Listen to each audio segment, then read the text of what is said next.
আমাদের সংবিধানের প্রথম কথাটা কি লেখা আছে জানেন? বলছে এই দেশের মালিক কে? জনগণ। দেশের মালিক হলো জনগণ। তো এর থেকে ডাহা মিথ্যা কথা। আরশাদ মাহমুদ, আপনি যদি আমাদের বলতেন যে আমরা আসলে 56 বছর আমরা পালন করছি এবার স্বাধীনতার, এই বিতর্কটা কি জরুরি, বা এই বিতর্কটা আমরা আসলে কেন সমাধান করতে না, পারছি না? জরুরি তো একেবারেই না, অপ্রাসঙ্গিক মনে হয় আমার কাছে, সময়ের অপচয়। সত্যিকার অর্থে দেশের মালিকানা যতদিন আমরা দেশের মূল মালিকের হাতে না দিতে পারবো ততদিন এই দেশের কিছু হবে। ইউনূস সরকার ব্যর্থ হইল কেন? আওয়ামী লীগ, বিএনপি তারা কি করে? স্বজনপ্রীতি করে, তারা দুর্নীতিতে জড়ায়, তারা নানান রকমের অপকর্ম করে। এগুলো তো আমরা দীর্ঘ দিন থেকে দেখে আসছি। হ্যাঁ, যার জন্য মানুষ বিরক্ত হয়ে এদের থেকে, এবং তখন অনেকেই চেয়েছিল যে এই ইউনূস সরকার আসলে অন্তত এরা তো নিরপেক্ষ, এরা এগুলোর মধ্যে যাবে। তো ডরচেস্টার হোটেলে দেখেন কীরকমভাবে এই লোকটা দেশের কী সর্বনাশ করেছে। উনি 33 না 34টা রুম ভাড়া করছে ডরচেস্টার হোটেলে, ওয়ান অফ দ্য মানে কস্টলিয়েস্ট হোটেল ইন ইংল্যান্ড, মানে লন্ডন। 10 লক্ষ, উনি যে প্রেসিডেন্সিয়াল সুইটে থাকতেন সেটার ভাড়া দিছে প্রতি রাতে 10 লক্ষ টাকা। তাহলে ইউনূস সরকারের সময় এরা ছিল। তো সেই লোক এই সরকারের ক্যাবিনেট সেক্রেটারি হয় কিভাবে? অন্তত ওই ধারাবাহিকতায় তো আসলে থাকার তো কথা না। এই ডিজিএফআই এর মাধ্যমে টাকা দিয়ে দল ভাঙ্গার রাজনীতি শুরু করলেন জেনারেল জিয়াউর রহমান। একটা সরকার আনপপুলার কেন হয়? আনপপুলার তখনই হয় যখন তারা বৃহত্তর জনগোষ্ঠীর স্বার্থ না দেখে, যখন তার গোষ্ঠীর স্বার্থ, পরিবারের স্বার্থ এবং নিজের স্বার্থ দেখে। এবং দুঃখজনকভাবে আমরা গত 54 বছর থেকে এই একই ধারাবাহিকতা দেখতেছি। এই ইউনূস সরকার এসে একই কাজ করলো। এই ফার রাইটের দিকে যাওয়ার কারণেই আবার দেখছি যে মুক্তিযুদ্ধের পরে এত আক্রমণ, আবার কি মানে আওয়ামী লীগ বা মুক্তিযুদ্ধ প্রাসঙ্গিক হয়ে যাচ্ছে? না, আমি বলি এটার জন্য মোহাম্মদ ইউনূস দায়ী। মাফিয়া হিসেবে পরিচিত, মানে বসুন্ধরা গ্রুপ, তাদের নামে খুনের মামলা, ধর্ষণের মামলা, জোর করে জমি দখলের মামলা, অর্থ পাচারের মামলা, ব্যাংকের থেকে মানে জোর করে টাকা নেওয়ার মামলা, এতগুলো মামলা, দুদকের মামলা হচ্ছে, দুর্নীতি দমন কমিশন মামলা করছে তাদের এগুলোর মধ্যে।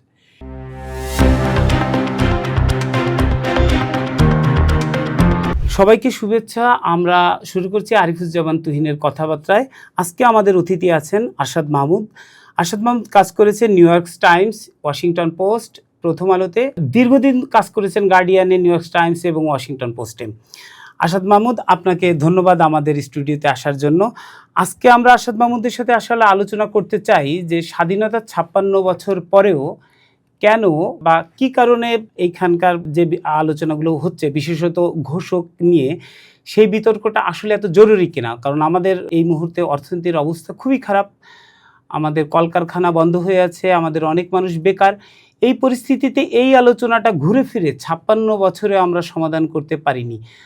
আরশাদ মাহমুদ, আপনি যদি আমাদের বলতেন যে আমরা আসলে 56 বছর আমরা পালন করছি এবার স্বাধীনতার, এই বিতর্কটা কি জরুরি, বা এই বিতর্কটা আমরা আসলে কেন সমাধান করতে পারছি না? জরুরি তো একেবারেই না, অপ্রাসঙ্গিক মনে হয় আমার কাছে, সময়ের অপচয়। তো এটা নিয়ে আমি গত 2 দিন আগে একটা আমার ফেসবুক, আমি মিডিয়া ওয়াচ বলে একটা কলাম লিখি আর কি, প্রায় প্রতিদিন কিছু। তো এটা আমি 26 তারিখে এটার উপরেই লিখেছি আর কি। আমি যখনই এই ধরনের আলোচনা শুনি তখন আমার মনের নিজের কাছে প্রশ্ন জাগে যে আচ্ছা, বাংলাদেশ তো একটা মানে ঐতিহাসিক বাস্তবতা। বাংলাদেশ তো আর পাকিস্তান হয়ে যাবে না, বা ভারতের অংশ হবে না। বাংলাদেশ একটা মুক্তিযুদ্ধের মাধ্যমে একটা দেশ, আমরা স্বাধীন দেশ পেয়েছি। তো সেইখানে কে স্বাধীনতার ঘোষক, কে ঘোষণা করেছিল, এত বছর পরে, এতদিন পরে এই আলোচনাগুলো আমার কাছে একেবারেই সময়ের অপচয় মনে হয়। এবং আমার ব্যক্তিগত, আমি মাঝে মাঝে চিন্তা করি যে কেন এটা হয়। তো এটার কারণ আমার যেটা মনে হয় যে যখন যে দল ক্ষমতায় থাকে, যে গোষ্ঠীটা ক্ষমতায় থাকে, এখানে আমি বলেই দিই যে আওয়ামী লীগ, বিএনপি, তারাই তো মোটামুটি দীর্ঘদিন থেকে এই দেশে পালা করে ক্ষমতায় আছে। তো তাদের মধ্যে একটা প্রতিযোগিতা শুরু হয় যে আওয়ামী লীগ যখন ক্ষমতায় থাকে তখন বলবে যে আমাদের জাতির জনক শেখ মুজিবুর রহমান এটা ছিল। তো বিএনপি আলারা যখন থাকে তখন বলে যে না, এটা জিয়াউর রহমান ছিল, উনি সেটা করেছেন। কিন্তু কথাটা হচ্ছে যে আমি যে কথাগুলো লেখার চেষ্টা করেছি যে এত বছর পরে এই জিনিসগুলো বারবার সামনে আনা এবং এটা নিয়ে বিতর্ক সৃষ্টি করার যে একটা অপচেষ্টা, এই অপচেষ্টা কার লাভ হচ্ছে? অন্তত সাধারণ মানুষের তো কোনো ইন্টারেস্ট নাই এটাতে, এটুকু আমি নিশ্চিতভাবে বলতে পারি।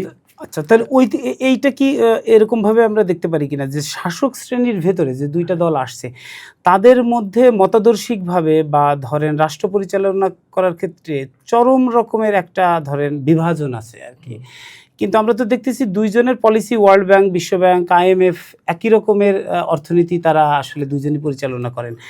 তাহলে ঠিক ঘোষক নিয়ে বা ফাউন্ডার নিয়ে এই লেভেলে আসলে বিভেদ কেন? না, সেটাই আমি বললাম যে এটার একমাত্র উদ্দেশ্য হলো দেশে বিভাজন সৃষ্টি করা।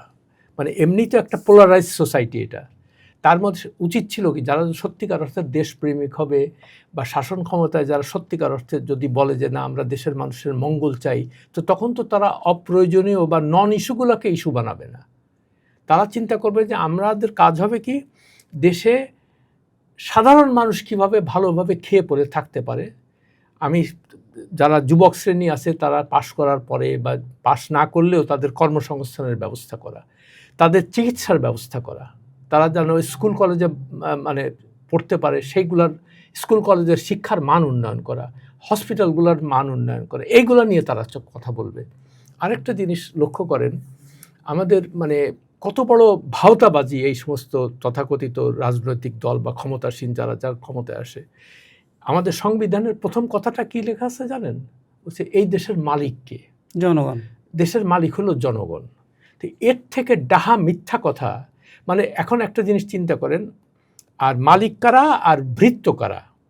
তো আমি প্রায় এই কথা লেখি বা বলি আর কি, যে দেশের মালিকরা থাকে বস্তিতে ছাপড়া ঘরে, আর ভৃত্য যারা মানে যে সিভিল সার্ভেন্ট বলে না, মানে আমলা, এটা সিভিল সার্ভেন্ট বাংলা কিন্তু হ্যাঁ জনগণের ভিত্ত আর না না। আচ্ছা, তারা থাকে কোথায়? তারা থাকে 5,000 স্কোয়ার ফিটের বাড়িতে, তাদের গাড়ি দিতে হবে, তাদের বাড়ি দিতে হবে, তাদের বড় বড় বেতন দিতে হবে, তারা বিদেশে যাবে। কেমন? তো এই যে দ্বিচারিতা, মানে এই যে মানে শঠতা, এর থেকে যদি যতদিন আমরা মানে সত্যিকার অর্থে দেশের মালিকানা যতদিন আমরা দেশের মূল মালিকের হাতে না দিতে পারবো ততদিন এই দেশের কিছু হবে না। কিন্তু মূল মালিকের হাতে দিতে গেলে আরশাদ মাহমুদ, এটা তো আসলে একটা রাজনৈতিক প্রক্রিয়া। যদি রাজনৈতিক দলগুলো এরকম দুর্বৃত্তায়নের মধ্যে থাকে এবং এই লেভেলে বিভাজনের মধ্যে থাকে যে জনগণের ইস্যুগুলো না নিয়ে নন ইস্যুগুলোরে তারা ইস্যু বানায়, তাহলে এই কলোনিয়াল যে আমলাতন্ত্র আছে সেটা আপনি ভাঙবেন কেন? না, সেটা ভাঙার কোনো কারণ নেই। তার কারণ এরা করে কি, এরা ওই এসেই আমলা নির্ভর হয়ে পড়ে। কেমন? তাদের নিজস্ব কিছু, তারা বলে যে আমরা এইগুলা চাই, তো আমলারা বলে যে ঠিক আছে আমরা করে দিব এগুলা। যেমন এখানে বলি যে ইউনূস সরকার ব্যর্থ হইল কেন, এই প্রসঙ্গে আমি আনি ব্যাপারটা। আমাদের তো অনেক আশা ছিল তাদেরকে নিয়ে, বিশেষ করে ইউনূস সাহেবকে নিয়ে, যে উনি নোবেল পাওয়া, উনি এত বিশ্বব্যাপী এত পরিচিত, উনি গ্রামীণ ব্যাংকের জন্য কাজ করেছেন। কিন্তু হলোটা কি, ওই যে ব্যক্তি স্বার্থ, গোষ্ঠী স্বার্থ দেখতে গেছেন উনি এসে কি করলেন? প্রথমেই মানে অন্যান্য যারা যে সমস্ত দল মানে আওয়ামী লীগ, বিএনপি, তারা কি করে? স্বজনপ্রীতি করে, তারা দুর্নীতিতে জড়ায়, তারা নানান রকমের অপকর্ম করে। এগুলো তো আমরা দীর্ঘ দিন থেকে দেখে আসছি। হ্যাঁ, যার জন্য মানুষ বিরক্ত হয়ে এদের থেকে, এবং তখন অনেকেই চেয়েছিল যে এই ইউনূস সরকার আসলে অন্তত এরা তো নিরপেক্ষ, এরা এগুলোর মধ্যে যাবে, এরা স্বজনপ্রীতি অন্তত করবে না। কিন্তু দেখেন মানে 24-এর 8ই আগস্ট ইউনূস সাহেবের ক্ষমতা নিলে বা তাইকে দেওয়া হলো 8ই আগস্ট, উনি 10 তারিখে উনি আপন ভাইপোকে উনি ডেপুটি প্রেস সেক্রেটারি বানাইলেন। আপন ভাই, এটা কনফ্লিক্ট অফ ইন্টারেস্ট, তাই না? এটা তো serious conflict of interest, serious conflict of interest. আচ্ছা, তো প্রথম কথা হলো যে আপনার ভাইপোর যদি চাকরি না থাকে তো আপনার তো অনেক বিশাল সাম্রাজ্য আছে, আপনি সেখানে ঢুকাই দেন তারে। আপনি দেশের জনগণের টাকা দিয়ে তারে বেতন দেবে কেন? সে কে পারে কি? আচ্ছা, এইটা করলো। আর দ্বিতীয় যে কাজগুলো করতে থাকলো সেটা হলো একের পর উনি এসে বিদেশ যাওয়া শুরু করলেন। কেমন? সেগুলো রাষ্ট্রীয় একটা কোনো রাষ্ট্রীয় সফর ছিল না, আমি সেটাই বলছি। একমাত্র মালয়েশিয়া ছাড়া উনি 15 বার বিদেশে গেছেন, একমাত্র মালয়েশিয়া ছাড়া আর কোনো দ্বিপাক্ষিক কোনো ভিজিট ছিল না আর কি।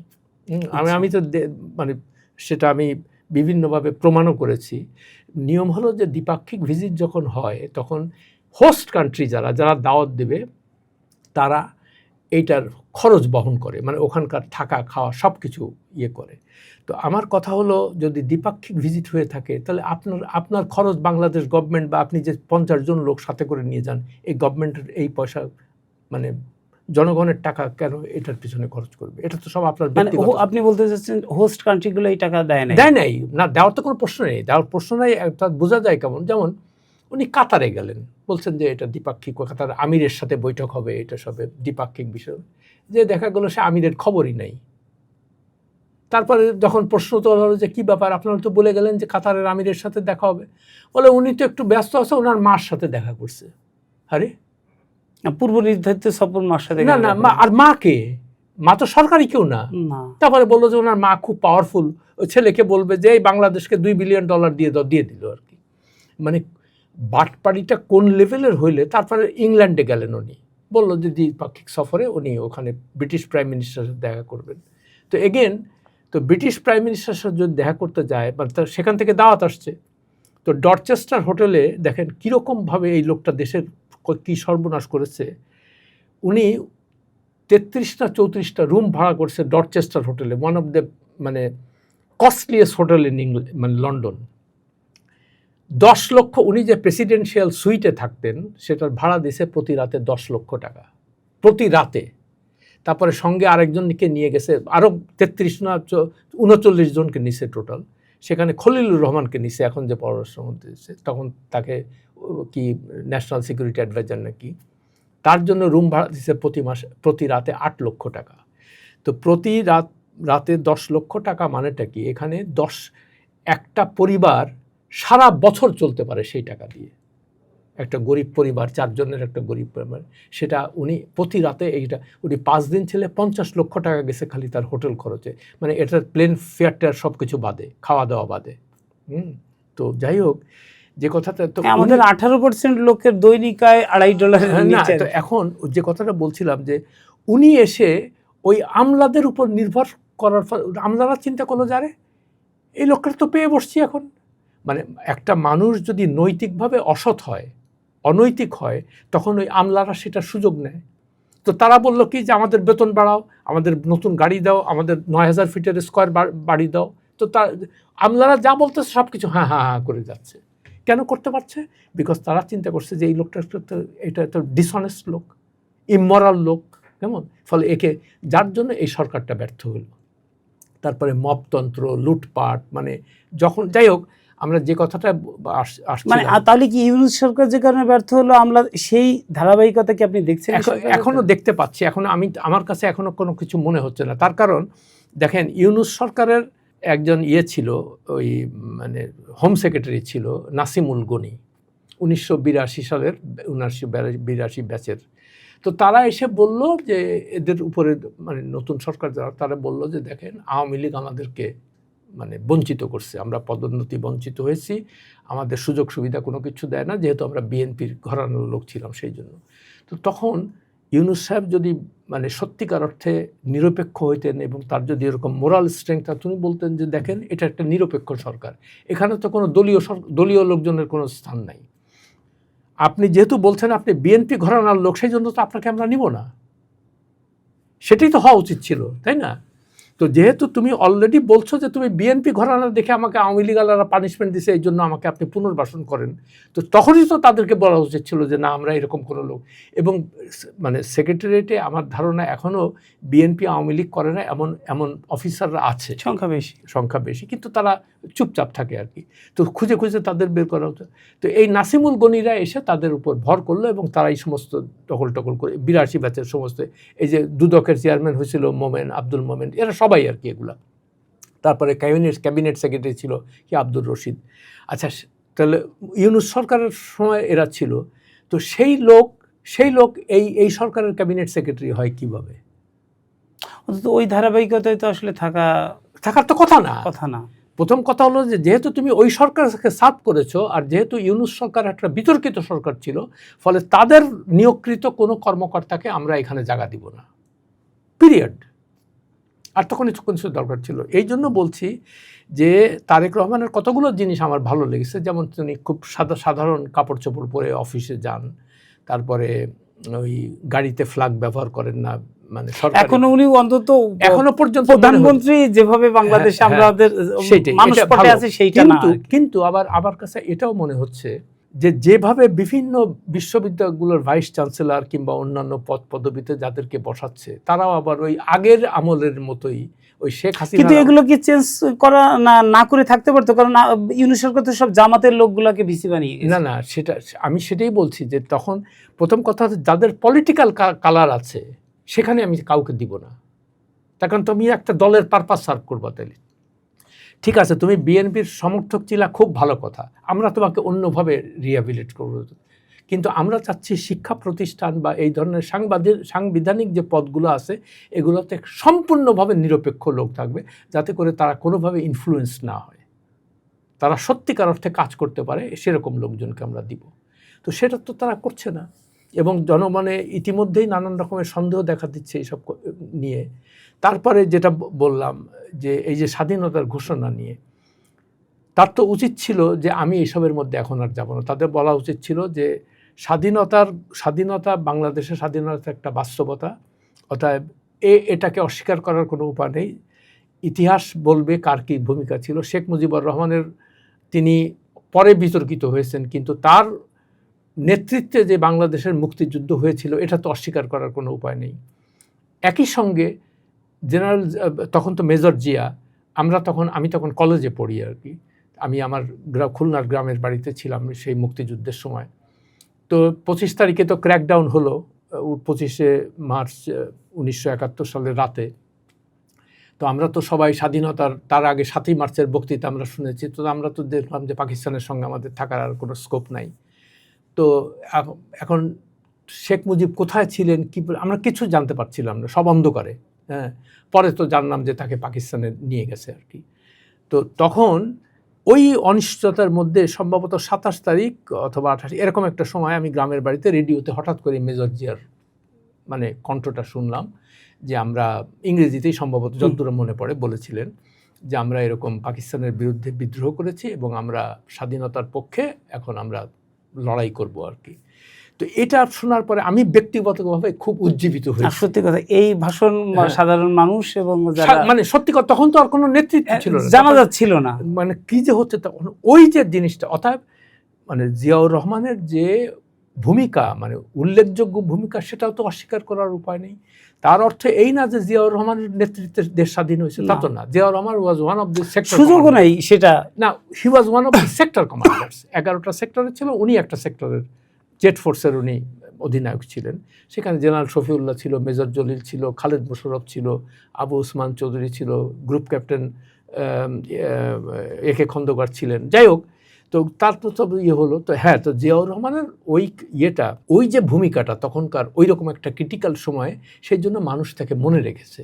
আরেকটা কারণে কি জন্য মনে রেখেছে, জিয়াউর রহমান কিন্তু নিজে ক্ষমতা দখল করে নেই, সারকামস্টান্সেসের কারণে তাকে ক্ষমতা তখন তারা মানে এনে তাকে বসাইছে সেখানে। তো তিনি যে ক্ষমতা দখল করছে এটা আমি বলবো না, দখল করে তো 15ই আগস্টের পরেই করছে। হ্যাঁ, সেটা তো হয় নাই, তাই না? তো যাই হোক, যে মানে এখন এই জিনিস, এই হিস্টোরিক্যাল পার্সপেক্টিভে মানে নির্মোহভাবে এই জিনিসগুলো আমাদের বোঝা দরকার। যারা ভবিষ্যৎ এখনকার ইয়াং জেনারেশন যারা, তাদেরকে এই জিনিসগুলো জানা দরকার যে জিয়াউর রহমান কিন্তু জোর করে ক্ষমতা দখল করেন, আনলাইক এরশাদ। আচ্ছা, তো তারপরে উনি ক্ষমতায় আসলেন, ক্ষমতায় এসে ওনার ওই কিছু ব্যক্তিগত সততার কারণে উনি মানুষের মনে উনি কোনো করাপশন উনি সহ্য করতেন না। তারপরে করাপ্ট সাদামাটা জীবনে এগুলো মানুষকে খুব পছন্দ করেছিল। তো কিন্তু জিয়াউর রহমানের আরেকটা যেটা আমার কাছে মনে হয়েছে, উনি আর্থিকভাবে সৎ ছিলেন কিন্তু পলিটিক্যালি উনি ডিসঅনেস্ট ছিলেন। কিভাবে আমি বলি, এখানে ক্ষমতায় যারাই আসে আমি দেখেছি, যেমন শেখ মুজিবুর রহমানের ক্ষেত্রে একই জিনিস দেখলাম, যে ক্ষমতায় আসার পরে তাদের মনে হয় যে না, ক্ষমতার থেকে আমি যাব না, আমি ছাড়া এই দেশের ভবিষ্যৎ নাই, আমাকে যেভাবেও ক্ষমতায় থাকতেই হবে। এই জন্য লুট, মানে অত্যাচার, নিপীড়ন, তারপরে 73-এর নির্বাচন তো এমনি তো এগুলো করার তো তারপর বাজে একটা নির্বাচন করা দরকার ছিল। এই যে 73 সালের শুধু ওই মানে আমি সাক্ষী এগুলার। হ্যাঁ, তো আমাদের চোখের সামনে তো হয়েছে এটা। তারপরে এই যে ভোট রিগিং, যেটা আমি বলি, দুটো ঘটনার কথা আমার স্পষ্ট মনে আছে। ওই দাউদকান্দিতে ইলেকশন 1973-তে ইলেকশন করছিল খন্দকার মুশতাক আহমেদ, আর তার অপোনেন্ট ছিল স্বতন্ত্র প্রার্থী ইঞ্জিনিয়ার আব্দুর রশিদ নাজ, এরকম নাম আর কি। উনি খুব পপুলার ছিলেন। আর বরিশালে কোনো একটা কনস্টিটিউয়েন্সিতে মেজর জলিল জাসদের প্রার্থী ছিল, আর তার পক্ষে আওয়ামী লীগের কে আমার নামটা মনে নেই। যাই হোক, আমি যে কথাটা বলার চাই, হঠাৎ করে মানে মানে যখন খবর আসতেছিল তখন শোনা যাচ্ছিল, তখন তো আর এই সময় তো নানান টিভি চ্যানেল ছিল না, তখন তো বাংলাদেশ টেলিভিশন ছাড়া আর কিছুই ছিল না। তো হঠাৎ দেখলাম মানে ওখানে বরিশালে মেজর জলিল প্রায় 25,000 ভোটে আগায় ছিল, আর খন্দকার মুশতাক হারতেছিল এখানে। হঠাৎ দেখলাম যে ভোট টোট সব বন্ধ হয়ে গেল ওই দুই জায়গাতে। তারপরে সন্ধ্যা 7টা-8টা পর্যন্ত, তারপরে শুনলাম যে পরে হেলিকপ্টার পাঠিয়ে সব ব্যালট বাক্স নিয়ে আসছে এখানে ঢাকায়, এখানে এসে তারপরে ঘোষণা করছে যে ওইখানে জলিল হারছে আর এখানে খন্দকার। এরকম একটা ঘটনা কিন্তু মেজর হাফিজ, এখন যিনি হচ্ছেন আমাদের স্পিকার, ওনার বাবার ক্ষেত্রে ঘটছিল। উনি সম্ভবত ন্যাপের প্রার্থী ছিলেন। আচ্ছা, তো যাই হোক, সেটা আর আমার মনে নেই। তো আমি যেটা বললাম যে এটা কিন্তু শেখ মুজিবুর রহমানের করার উচিত ছিল না, করার কথা ছিল না, কিন্তু সেটা করলেন। তো তার মানে এই যে ভোটের যে কারচুপি বা ভোট রিগিং যেটা আমরা বলি, সেটা 1973 সাল থেকে শুরু হয়েছে। এটা তো ঐতিহাসিক সত্য, ইটস এ ফ্যাক্ট। আচ্ছা, দ্বিতীয় কথা, যে আমরা যে বিচার বহির্ভূত হত্যাকাণ্ড, রক্ষী বাহিনী কত লোক মারছে সেই সময়, রক্ষী বাহিনী করার দরকার ছিল কি? আমি যদি পপুলার লিডারই হই, আমাকে যদি মানুষ ভালোবাসে, তাহলে আমার আর খালি বাহিনীর দরকার কেন? আর রক্ষী বাহিনী জামাত কিংবা তাদের মারে নাই, বামপন্থী, হ্যাঁ, সব জাসদরে বামপন্থী। আচ্ছা, আরেকটা কথা বলি এই প্রসঙ্গে, সিরাজ সিকদারকে অ্যারেস্ট করা হইলো। উনি তো বামপন্থী মানে কমিউনিস্ট ইয়েতে ছিলেন। আমার নিজের কানে শোনা এটা, শেখ সাহেব পার্লামেন্টে দাঁড়ায় প্রধানমন্ত্রী হিসেবে বলছে, এবং তাকে পুলিশ কাস্টডিতে মারা হয়েছে। শেখ সাহেব দাঁড়ায় বলছে কোথায় সেই সিরাজ সিকদার? তার মানে কি এটা তো এক্সট্রা জুডিশিয়াল কিলিং না, বিচার বহির্ভূত হত্যাকাণ্ড? এবং উনি এন্ডোর্স করছেন এইভাবে। হ্যাঁ, তো পার্লামেন্টে দাঁড়িয়ে বলছে এটা। তো এখন যদি আমি বলি যে বিচার বহির্ভূত হত্যাকাণ্ড আওয়ামী লীগের সময়, এখন তো আওয়ামী লীগের খেপে যাবে যে আপনি এই সমস্ত কেন বলতেছেন, কিন্তু এগুলো তো ফ্যাক্ট, এগুলো তো ফ্যাক্ট, এগুলো তো অস্বীকার করার কোনো উপায় নেই। তো এই ধারাবাহিকতা চলে আসছে আনফর্চুনেটলি এখনও। যখন যে দল ক্ষমতায় আসে, ওই যে জিয়াউর রহমানের যে কথাটা বলতেছিলাম, যে ওনারও এসে মনে হইল যে আমাকে ক্ষমতায় থাকতে হবে। ক্ষমতায় থাকার জন্য উনি রাজনৈতিক দল সৃষ্টি করলেন একটা, যেটা করে। তারপর তো এরশাদ আমরা জানি একই কথা। এবং এটা অনেকেই জানে না, কিন্তু অনেকে ভুলে গেছে, কিন্তু আমাদের মতো যারা, তারা অনেকেই জানবে এবং তাদের মনে থাকার কথা, যে বাংলাদেশে ডিজিএফআই বলে যে একটা ভয়ঙ্কর প্রতিষ্ঠান আছে, এটার নাম কিন্তু আমরা আগে জানতাম না, শুনিও নাই কোনোদিন। এই প্রথম শুনলাম এই জেনারেল জিয়াউর রহমান এসে উনি যখন রাজনীতি শুরু করলেন, মানে বিএনপি, এই ডিজিএফআইয়ের মাধ্যমে টাকা দিয়ে দল ভাঙ্গার রাজনীতি শুরু করলেন জেনারেল জিয়াউর রহমান। মুসলিম লীগকে ভাঙলো, তারপরে লেবার পর যত আছে সব ওই পয়সা তো পুরো তাদের হাতে চলে। হ্যাঁ, তো এইগুলা শুরু করলেন আর কি। তো এতে হলো কি, যে এই যে পলিটিক্যাল ডিসঅনেস্টি, এইটা সর্বক্ষেত্রে ছড়িয়ে গেল।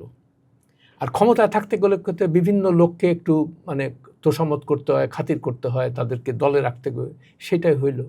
এবং সেই কালচার থেকে কিন্তু আজ পর্যন্ত আমরা বের হতে পারছি না। এটা খুবই আনফর্চুনেট একটা ঘটনা। তারপরে এই শেখ হাসিনা আসার পরে, আর এই যে আওয়ামী লীগের যে কুকীর্তিগুলো, মানে শেখ মুজিবুর রহমানের সময় যে কুকীর্তিগুলোর কারণে 21 বছর কিন্তু আওয়ামী লীগ ক্ষমতায় আসতে পারেনি। 21 বছর, মানে 1975 সালের পরে 1996 আগে, হ্যাঁ, 2 দশক ক্ষমতায় আসতে পারেনি। তারপরে আমরা সবাই ভেবেছিলাম যে হয়তো বা এইবার মানে শিক্ষা হয়েছে, আর এগুলা করবে না, কিন্তু ওই এসে আবার ওই একই কাজ শুরু করলো শেখ হাসিনা প্রথম টার্মে। তো যেহেতু তত্ত্বাবধায়ক সরকারের আমলে নির্বাচন ছিল, তো সেই জন্য 5 বছর পরে সে আনপপুলার হয়ে গেল, খালেদা জিয়া ক্ষমতায় আসলো সেকেন্ড টাইম আর কি। আচ্ছা, 2001। আচ্ছা, তো এখন যে জিনিসটা হচ্ছে, তারপরে শেখ হাসিনা চিন্তা করলো কি, ওই যে মানে খালেদা জিয়ার পতনের পরে, মানে ওই 1/11 সময় যে পরে যে ইলেকশন, 2008 যে ইলেকশন হলো, তো আওয়ামী তখন বিএনপিও সাংঘাতিকভাবে দুর্নীতি, অপশাসন, এগুলোতে মানুষ বিরক্ত হয়ে আবার আওয়ামী লীগকে ভোট দিল। আবার আওয়ামী লীগ ক্ষমতায় আসলো তত্ত্বাবধায়ক সরকারের অধীনে নির্বাচনে। তো এরা এসে চিন্তা করলো যে এই তত্ত্বাবধায়ক সরকার তো 5 বছরের বেশি থাকা যায় না, কেমন, এটার কি করা যায়, এটার বাতিল করো। তখন এই কোর্টের মাধ্যমে ওই বিচারপতি খায়রুল হককে দিয়া স্টেট মানে উনি দিলেন যে আরও 2টা টার্ম ইয়েতে করা যেতে পারে, কিন্তু শেখ হাসিনা চিন্তা করলো যে 2 টার্ম গেলেই তো আমি আর ক্ষমতায় থাকবো না, অতএব এটাকে দলীয়করণ করে এমনভাবে করো যাতে করে আমি সারা জীবন ক্ষমতায় থাকবো। তো এই সারা জীবন ক্ষমতায় থাকতে গেলে যা করছে, যে সমস্ত সেই অপকর্মগুলো তো মানুষ এখনো জল করতেছে আমাদের চোখের সামনে।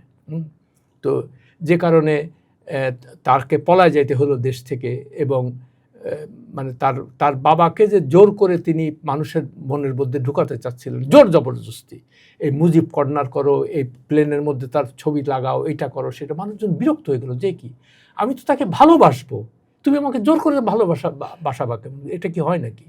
তো তখন এটা শুনলো না, সে না শোনার ফলে যা হয় দেশ থেকে চলে যেত। এবং এতই আনপপুলার ছিল দেখেন যে তাদের পক্ষে একটা লোক কোনো মিছিল করেনি। আমি এই কথাটা আবারও বলি যে 1975 সালে এই শেখ সাহেবের যে বিয়োগান্তক ঘটনাটা ঘটলো, এত বড় মহানায়ক, কেমন স্বাধীনতা যুদ্ধের নেতা, তার মৃত্যুর পরে একটা লোক রাস্তায় নামে নেই তার পক্ষে।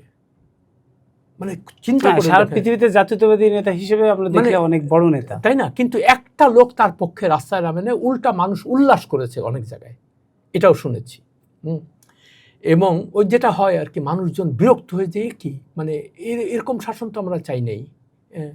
তো যেটা আমি কথাগুলো এই জন্য বারবার বলার চেষ্টা করছি যে যারা ইয়াং জেনারেশন, তাদের এই জিনিসগুলো জানা দরকার, বোঝা দরকার যে একটা সরকার আনপপুলার কেন হয়। আনপপুলার তখনই হয় যখন তারা বৃহত্তর জনগোষ্ঠীর স্বার্থ না দেখে, যখন তার গোষ্ঠীর স্বার্থ, পরিবারের স্বার্থ এবং নিজের স্বার্থ দেখে। এবং দুঃখজনকভাবে আমরা গত 54 বছর থেকে এই একই ধারাবাহিকতা দেখতেছি। এই ইউনূস সরকার এসে ওই একই কাজ করলো, এবং যে সম্মান নিয়ে ইউনূস সরকার এসেছিল, এখন দেখেন মানুষে তো পারলে তাদের জুতার বাড়ি মারবে এখন। কিন্তু দেখেন 5ই আগস্টের আগে 16 জুলাই থেকে যে আন্দোলন শুরু হয়েছে, আমার একদম নিজের অভিজ্ঞতা, রাস্তাঘাটে আমি যেটা দেখেছি, ইভেন আওয়ামী লীগের লোকরাও এই আন্দোলনে আমি স্ট্রিটে দেখছি, একদম সত্যি কথা চিনি যাদেরকে, যারা যুবলীগ করছে সেরকম লোককেও মিছিল মিটিংয়ে দেখেছি যে তারা তাদের নেত্রীর পদত্যাগ চাচ্ছে আর কি। কিন্তু এই আন্দোলনের 5ই আগস্টের পরে ইউনূস সাহেব যখন ক্ষমতা নিলেন, তার কিছুদিনের মধ্যে আমরা দেখলাম আন্দোলনটা আসলে মনে হচ্ছে যে পুরো সরকারটা, জামাত ইসলাম এই রেভুলেশনটা করছে, অভ্যুত্থানটা করছে, তারা এখন রাস্তায় দাঁড়ায় মব করবে, তারা এখন 32 ভাঙবে, তারা ভাস্কর্য ভাঙবে, তারা নারীদের ভিলিফাই করবে, ইত্যাদি ইত্যাদি, এবং দেশটা পুরো ফার রাইটের দিকে গেল। এই ফার রাইটের দিকে যাওয়ার কারণেই আবার দেখছি যে মুক্তিযুদ্ধের পরে এত আক্রমণ, আবার কি মানে আওয়ামী লীগ বা মুক্তিযুদ্ধ প্রাসঙ্গিক হয়ে যাচ্ছে? না, আমি বলি এটার জন্য মোহাম্মদ ইউনূস দায়ী। তার কারণ তার অ্যাকচুয়ালি গভর্নেন্সে কোনো ইন্টারেস্ট ছিল না। একটা লোক যখন ক্ষমতায় আসলো, এসে দেখলো যে এরকম একটা নড়বড়ে অবস্থা সব জায়গায়, তার প্রথম কি কাজ করবে? এসেই বলবে যে আমি প্রথমেই কাজ হবে আইন শৃঙ্খলা ঠিক করা, তারপরে আর্থিক যে লুটপাটগুলো হয়েছে এগুলো মানে ব্যাংকেরই করতে। আচ্ছা, ব্যাংক অনেকে বলে যে উনি ওই কাজটা করছে ব্যাংকের। তো আমার কথা হলো, ব্যাংকে ধরেন আপনি আমরা তো সাধারণ মানুষ, আমরা তো ব্যাংকার নাই, পিএইচডিও নাই, আমাদের ইকোনমিক্সে আমি পড়িও নাই, কিন্তু একটা কলা গাছও যদি বসায় দিতাম আমরা সেখানে, সে ইউনূস সাহেব যে কাজ, মানে প্রথমেই ব্যাংকের ওই সব বোর্ডগুলো ভেঙে দাও, ভেঙে দিয়ে নতুন মানে নিরপেক্ষ ভালো লোকজন বসাও, সেটাই উনি করছেন। এটা আপনিও করতেন, আমিও করতাম। এটা তো আমি ইউনূস সাহেবের কোনো কৃতিত্ব দেখতে, ডেলি রুটিনের মতো কাজ। হ্যাঁ, উনি এক্সট্রাঅর্ডিনারি কোনো কিছু কাজ করেন নাই। কিন্তু উনি যে কাজটা করলেন না, যেমন যারা সবচেয়ে বড় মাফিয়া হিসেবে পরিচিত, যেমন বসুন্ধরা গ্রুপ, তাদের নামে খুনের মামলা, ধর্ষণের মামলা, জোর করে জমি দখলের মামলা, অর্থ পাচারের মামলা, ব্যাংকের থেকে মানে জোর করে টাকা নেওয়ার মামলা, এতগুলো মামলা, দুদকের মামলা হচ্ছে, দুর্নীতি দমন কমিশনের মামলা করছে তাদের এইগুলোর মধ্যে। সেই লোক জেলের বাইরে থাকে কিভাবে? না, ওই অর্থে যদি বলি, ওই সময়ের বড় বড় গ্রুপের কেউই তো আসলে জেলে যায় না। তুমি সালমান রহমানকে তো জেলে নিলা, ওইটা তো ধরেন এক অর্থে বড় গ্রুপ হিসেবে না, সে তো রাজনীতিবিদ হিসেবে ধরা, তারপরেও তো সে তো একটা বড় একটা মানে ইয়েতে। এখন এরা বলতেছে যে তাহলে মানে ব্যবসার ক্ষতি হইতো, কিন্তু তুমি যেটা করার দরকার ছিল, তাহলে তুমি মানে ওই যে কি বলে অ্যাডমিনিস্ট্রেটর বসাও, ব্যবসা প্রতিষ্ঠান বন্ধ করার দরকার। কিন্তু ব্যবসা প্রতিষ্ঠান তো সালমান এফ রহমানকে যদি ব্যবসায়িক হিসেবে ধরে, ব্যবসায়িক প্রতিষ্ঠান বন্ধ, তার তো 50,000 কর্মী বন্ধ হয়ে গেল তার গার্মেন্টস। সেটা তো বলছে যে এখন এইগুলাই হলো তার। তখন যদি আমার যে কথাটা বলার চেষ্টা করছি সেটা হলো এই যে উনি যদি সিরিয়াসলি সত্যিকার অর্থে দেশের মঙ্গল চাইতেন তখন তো এই কাজগুলোতেই উনি বেশি মনোযোগ দিতেন। সেটা না দিয়ে আপনি কল্পনা করতে পারেন যে প্রতি মাসে একবার করে তার বিদেশ যেতে হবে।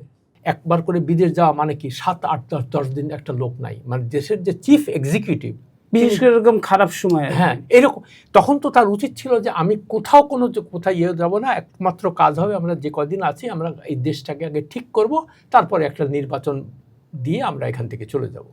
কিন্তু উনি দীর্ঘদিন লিঙ্গার করতে থাকলেন, উনি ক্ষমতার স্বাদ পেয়ে গেলেন। আর এই সুযোগটা নিল কারা? ওই আমলারা নিল। এবং তারপরে ওই যে আপনি যেটা বলছেন যে জামাতে ইসলামীরা করতে, তারা তো এই সুযোগ নেবেই। তারা যদি দেখে যে সরকার দুর্বল এবং এদেরকে ধমক টমক দিয়ে কিছু করানো যাচ্ছে, তখন তো কিন্তু একটা যদি শক্ত হাতে সে বলতো যে না, এটা আমি নিরপেক্ষ লোক ছাড়া আমি কাউকে এখানে ঢুকতে দিব না। তাহলে ইউনূস সাহেব এবং জামাতের কর্মকাণ্ডে আওয়ামী লীগ প্রাসঙ্গিক হয়ে গেল। হ্যাঁ হ্যাঁ, তো সেটাই হচ্ছে, সেটাই আমি বলার চেষ্টা করছি যে মানে এই কারণেই আবার এখন লোকজনে যে আগেই ভালো ছিলাম, ওই যে বললেন না আগেই ভালো ছিলাম, কেন বলছে এই কথা? তার কারণ মানুষের যে প্রত্যাশা, মানুষের যে আকাঙ্ক্ষা, সেগুলো তো পূরণ হচ্ছে না। এখন আমি মাঝে মাঝে বিভিন্ন দেশের বিভিন্ন জায়গায় ঘোরার চেষ্টা করি, দেখার চেষ্টা করি যে সাধারণ মানুষ কীভাবে আছে। দুটো জিনিস আমার লক্ষ্য করলাম, আমি উত্তরবঙ্গে গেছিলাম কিংবা দক্ষিণবঙ্গে, দুটো জিনিসের খুব মানে ছড়াছড়ি দেখলাম সব জায়গায়। একটা হলো ইজি বাইক বা ব্যাটারি চালিত রিক্সা, আর একটা হলো ডায়াগনস্টিক সেন্টার। এবং মানে প্রত্যন্ত অঞ্চলে আমি দেখছি, যেমন পঞ্চগড়ের মতো জায়গায়, সেখানে তার কারণটা এটা কেন হচ্ছে ইজি বাইকের এত যে ফর্মাল সেক্টরে কোনো চাকরি বাকরি নাই, কর্মসংস্থান নাই, কেমন ইনফর্মাল সেক্টরটা গ্রো করছে। কারণ একটা মানুষকে তো খেয়ে পরে বাঁচতে হবে, তো সে কি করবে? হয় সে ছিনতাই করবে, চুরি ডাকাতি করবে, নাইলে তার একটা কিছু। তো ইজি বাইক এই জন্য যেখানে যত ছোট শহর বা মফস্বল শহরে যান বা গ্রামে গঞ্জে যান, খালি দেখবেন ইজি বাইকের জন্য রাস্তায় চলা যাচ্ছে না। ওই একটাই কারণ, আর কোনো কর্মসংস্থানের। তো আমি যদি সত্যিকার অর্থে দেশের সেবক হই বা মানুষের ভালো করতে চাই, তো আমার কি কাজ করতে হবে? প্রথমে আমার চিন্তা করতে হবে যে আমি কর্মসংস্থান কীভাবে আমি সেটা দেখবো আগে, কেমন। তারপরে দেখেন ইউনূস সাহেব সেই কি বলল যে আমরা এমন দেশ বানাবো যে আমরা আর কারো কাছে যাব না, সবাই আমাদের কাছে আসবে, বলছিল না?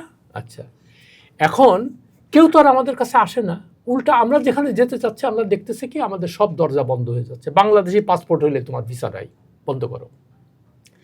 আর তারপরে এমন আর তার সাঙ্গপাঙ্গ যারা সব প্রচার করতে থাকলো, উনি ফোন করলেই বিলিয়ন বিলিয়ন ডলারের এখানে বিনিয়োগ চলে আসবে। আরে ভাই, ঢাকা শহরে এয়ারপোর্ট থেকে নামার পরে আপনি মতিঝিল পর্যন্ত যদি নতুন কেউ আসে, সে বলবে বাবা আমার এখানে বিনিয়োগের কোনো দরকার নেই, আমি এখন আবার দেশে ফেরত যাব। তো যেখানে আপনি গ্যাস দিতে পারেন না, রাস্তাঘাটের এই অবস্থা, ইলেকট্রিসিটির কোনো ব্যবস্থা নেই, সেখানে কে বিনিয়োগ করতে আসবে? কোনো পাগলে আসবে এখানে? অথচ আমাদেরকে খালি কাহিনী শোনাচ্ছে যে এইগুলা করবে। তো সেই জন্য যে দেশের বেসিক কতগুলো জিনিস, যেমন আইন শৃঙ্খলা ঠিক করা, যোগাযোগ ব্যবস্থার উন্নতি করা, গ্যাসের ব্যবস্থা করা, ইলেকট্রিসিটির ব্যবস্থা করা এবং মানুষের নিরাপত্তা নিশ্চিত করা, সেই তখনই মানুষ অন্য জায়গায়, আমি শুধু বাইরের মানুষ, তখন নিজেরও আমার যদি টাকা থাকে আমি বলবো যে ঠিক আছে আমি এখানে ব্যবসা করতে পারবো। তখন ব্যবসা তো কোনো চ্যারিটেবল ব্যবসা না, বিজনেস না, আমি ব্যবসা করব আমি মুনাফার জন্য, তাই না? তো আমার যদি দেখি যে আমার কোনো মুনাফা হবে না, উল্টো আমাকে আরও পয়সা দিতে হবে এখানে, তো আমি তখন থাকবো কেন? আমি কিসের জন্য? তাহলে ওনার বিশেষ আগ্রহটা আসলে কোথায় ছিল? আমরা দেখলাম ঠিক নির্বাচন হলো ফেব্রুয়ারি মাসে, তার 2 দিন আগে একটা বাণিজ্য চুক্তি করলো, এবং সেই বাণিজ্য চুক্তির এখন যে সব ধারা আমরা পড়ছি তো ভয়ঙ্কর। আচ্ছা, এইগুলোতেই মনে হয় যে উনি অ্যাকচুয়ালি আসছেন আমার এখন শুধু আমার না, এখন অনেকেরই মনে হচ্ছে যে উনি ওই বিদেশি প্রভুদের স্বার্থ রক্ষা করার জন্য আসছে। নাহলে এই যে বাণিজ্য চুক্তির নামে যে জিনিসগুলো করছে, এটা কোনো স্বাধীন সার্বভৌম কোনো দেশের কোনো রাষ্ট্রপ্রধান বা সরকার প্রধান এই চুক্তি সই করতে পারে? এটা কি সম্ভব? এখন মালয়েশিয়া করেছিল, তারা বলছে যে না, আমরা এটার মধ্যে আর যাব না, আমরা করব না। এটা কই সে বলতে পারছে? এখন ওই খলিলুর রহমানকে পররাষ্ট্রমন্ত্রী বানাইছে, আমার কাছে কোনো প্রমাণ নাই, বাট এইটাই মনে হয় যে ডিলের একটা অংশ, যে ইলেকশন আমরা করে দেবো এবং আপনারা ইলেকশনে জিতে আসবেন, সেই ব্যবস্থা আমরা করব, কিন্তু আমাদের এই দিতে হবে। আর কি দিতে হবে? যে এই ইউনূস সরকারকে বা তার যে সাঙ্গপাঙ্গ ইউনূস সহ তাদেরকে দায় মুক্তি দিতে হবে। তার কারণ দুদকে অলরেডি তাদের বিরুদ্ধে নানান রকমের অভিযোগ দাখিল হয়েছে, তো এখন তাদের বিরুদ্ধে ইনভেস্টিগেশন হওয়া দরকার। কেমন সেটা তো কোনো খবর নাই, দুদক চুপচাপ বসে আছে। তো দুদককেই এই নির্দেশটা কে দিল যে ওনাদের বিরুদ্ধে ইনভেস্টিগেশন করা যাবে না? কে দিল? এটা ক্ষমতা কারা আছে? তো এই প্রশ্নগুলো আমরা করবো না? এই প্রশ্নগুলো সাধারণ মানুষ করবে না?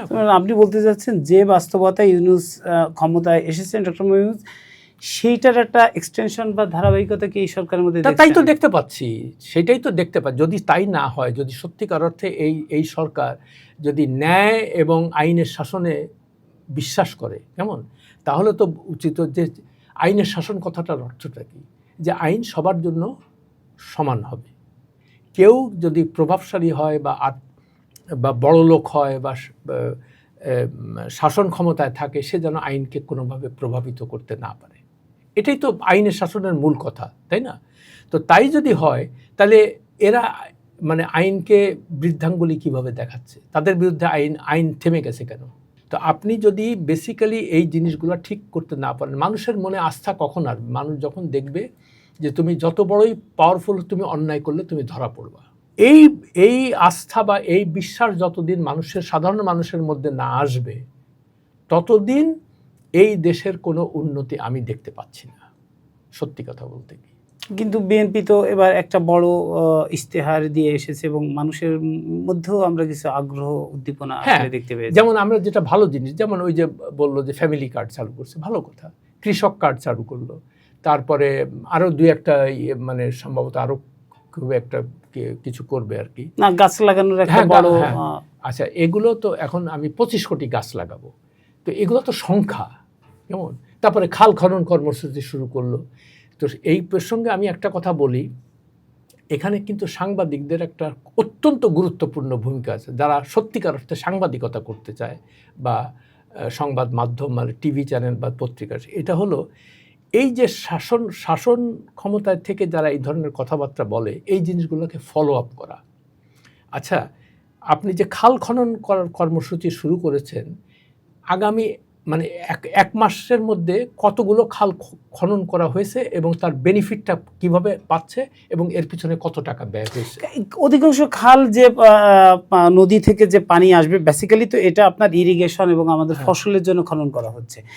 অধিকাংশ খালে তো আসলে নাব্যতা নাই এবং তার উৎসমুখের পানি আসার সুযোগও বন্ধ হয়ে যাচ্ছে ইন্ডিয়া বাদ দেওয়ার কারণে, নানাবিধ কারণে।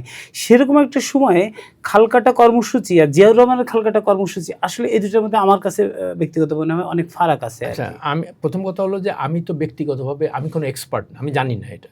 আর দুই নম্বর কথা, আমি সেখানে যাইও নেই, আমি জানি না। সেই জন্য বলছি সাংবাদিকের যে সরেজমিন প্রতিবেদন যেটা আর কি, আমি ফলো আপের কথাটা কেন বলছি, যে যেখান থেকে দিনাজপুর থেকে শুরু করেছে না, তো ওখান থেকেই শুরু করা উচিত সাংবাদিকদের। মানে যদি সত্যিকার অর্থে কেউ রিয়েল জার্নালিজম করতে চায়, যে গত মানে প্রায় 15 দিনের মতো হয়ে গেল না, আচ্ছা এই 15 দিন বা আগামী 1 মাসে ওই খাল খননের মানে প্ল্যান অনুযায়ী সেই কাজটা আগাচ্ছে কিনা, এর পেছনে কত টাকা ব্যয় হয়েছে, এই টাকাটা কোথা থেকে আসছে, এর সুবিধা কারা পাচ্ছে, কি পাচ্ছে না। তো এইগুলাই তো তখন হবে কি, তখন যারা এইগুলা করছে তারা একটা মানে জবাবদিহিতার মধ্যে থাকবে, যে না আমরা খালি কোদাল দিয়ে মাটি ভরে দিয়ে আসছি, এটা না। এখন এটার কিন্তু আসলে সরকারকে প্রশ্ন করাই সাংবাদিকদের কাজ, 1 নম্বর কাজ। ক্ষমতাকে প্রশ্ন করা, সরকার না, ক্ষমতাকে প্রশ্ন করা 1 নম্বর কাজ সাংবাদিকের। আর 2 নম্বর কাজ হলো দেশের যারা সাধারণ ভয়েসলেস দুর্বল শ্রেণী, তাদের স্বার্থ প্রমোট করা। তার কারণ একটা জিনিস মনে রাখতে হবে, যে সাধারণ মানুষের কিন্তু ক্ষমতাসীনদের কাছে যাওয়ার কোনো স্কোপ নাই, তারা ঢুকতে পারে না সেখানে, কিন্তু সাংবাদিকরা পারে, যেহেতু তারা ওই মন্ত্রী মিনিস্টারের সঙ্গে উঠা বসা করে। তো সাংবাদিকদের কাজ হলো যে সাধারণ মানুষের যে চাওয়া পাওয়াটা, সেইটা তাদের সামনে বলা আর কি। কিন্তু এই যে ধরেন বিএনপি সরকার 25 কোটি গাছ লাগাতে চায়, আমার কাছে যেটা মনে হচ্ছে যে এই গাছ লাগাতে গেলে কার ভূমিতে গাছ লাগাবে, মালিকানা কেমন থাকবে, এই গাছগুলোর দেখভাল করবেন কারা, এইটার একটা বিস্তারিত ফিজিবিলিটি স্টাডির দরকার হয়। কোন ধরনের গাছ লাগাবে, সেই গাছগুলো আমাদের ইকোনমিতে লাভ হবে, আমাদের এনভায়রনমেন্টে লাভ হবে, এটার সুবিধাভোগী কী হবে, এই প্ল্যান কিন্তু এখন পর্যন্ত দেখছি না, এবং আমরা সরকারি যেসব কাগজপত্র দেখেছি এখন পর্যন্ত এরকম কোনো বিস্তারিত কোনো ফিজিবিলিটি স্টাডিও নেই, প্ল্যানও নাই। তারা যদি বলেও ফেলে আফটার 6 মান্থ 4 মান্থ, ভাই আমি যে লাগাইলাম 2 কোটি বা 5 কোটি, এ তো গরুতে খেয়ে ফেলছে, এটা তো আসলে প্রুভ করতে পারবে না। আমি সেই কথাটাই বলছি আর কি, যে কেন এইখানেই হলো সাংবাদিকতার মূল দায়িত্ব আর কি। তারা এই জিনিসগুলোকে কনস্ট্যান্টলি ফলো আপ করতে থাকবে, মানে সারা দেশব্যাপী না, মাইক্রো লেভেলে। যেমন যেখান থেকে শুরু করছে সেখানে ধরেন সেখানে হয়তো 10,000 গাছ লাগানোর কথা, তো তারা 2 মাস 3 মাস 4 মাস 5 মাস পর পরই এই জিনিসগুলোকে ছবি সহ ভিডিও সহ এগুলো তারা আপলোড করবে, বলবে যে এই অবস্থা। যদি সেখানে না হয়ে থাকে, সেখানকার যারা দায়িত্বে ছিল তাদেরকে প্রশ্ন করা যে এটা কি হলো, এর পেছনে কত টাকা ব্যয় হলো, টাকা কোন ফান্ড থেকে আসছে, কোন বাজেট থেকে আসছে। তার মানে যে এই যে ক্ষমতাসীনদের যে প্রশ্ন করা আর কি, এই প্রশ্ন যদি সাংবাদিকরা কনস্ট্যান্টলি করতে থাকে, তখনই জবাবদিহিতামূলক সরকার আমরা আশা করতে পারবো। মানে আমাদের গণমাধ্যমে আমরা দেখেছি 16 বছর আওয়ামী লীগ খুব বেশি প্রশ্নের মুখে পড়েনি গণমাধ্যমে, পড়ার তো কোনো কারণ নেই। আচ্ছা, এখনো দেখতেছি যে সেই একই গণমাধ্যম জাস্ট তার চরিত্র এবং ভুল পেল্টে আবার এই সরকারের আসলে সে প্রশ্ন করছে না, সরকারের সহযোগী প্রতিষ্ঠান হিসেবে পিআইবি অথবা বাসস বিটিভি যেভাবে কাজ করছে তারাও সেভাবে কাজ করছে। এটা তো আসলে সরকারের কোনো লাভ হয় না। না, সরকারের লাভ তো হয় না, কিন্তু সরকার বুঝে নেয় জিনিসগুলা। তারা মনে করে সরকারেরও লাভ হয় না, আর যারা এই যে দালালি বা চামচাগিরি করে তাদের পরে আবার জেলে যেতে হয় অথবা পলায় যেতে হয়। ওই যেমন আওয়ামী লীগের আমলে এখন অনেকে জেলে আসে না, তারপরে পালিয়ে চলে গেছে আর কি।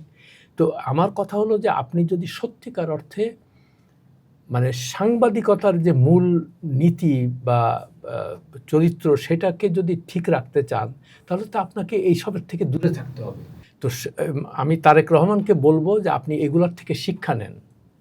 যে জিয়াউর রহমান কে ছিল না ছিল এটা নিয়ে আপনার, জিয়াউর রহমান হলো ঐতিহাসিক একটা সত্য, এটা আমরা সবাই জানি। আপনাকে জোর জবরদস্তি মানুষকে এটা গেলানোর দরকার নেই, এ কাজ আপনার না। আপনি যদি এই কাজ জোর করে আবার করতে চান, যেটা হবে সেটা হলো ওই আপনার মানে হাসিনার বাবার যে অবস্থা হয়েছিল, আপনার বাবার ওই একই অবস্থা না। সেটা যদি হয় আমাদের জন্য সেটা খুবই দুঃখজনক, কারণ আমাদের ইতিহাসে এই 2 ব্যক্তি খুবই গুরুত্বপূর্ণ সাথে আছে, এবং আমরা বিশ্বাস করি সেটা হয়তো বাংলাদেশ যতদিন থাকে ততদিন আমাদের এই 2 মহান মানুষ টিকে থাকবেন মানুষের কাছে। আজকের মতো আমরা এই আলোচনা শেষ করছি। আমরা বিশ্বাস করি যে মানুষের ভোটে নির্বাচিত সরকার মানুষের কল্যাণে, মানুষের উন্নয়নে, মানুষের স্বাস্থ্য, শিক্ষা, চিকিৎসা এবং তার জীবনের নিরাপত্তার জন্য কাজ করবে। অপ্রয়োজনীয় বিতর্ক এড়িয়ে চলবে। সবাইকে ধন্যবাদ।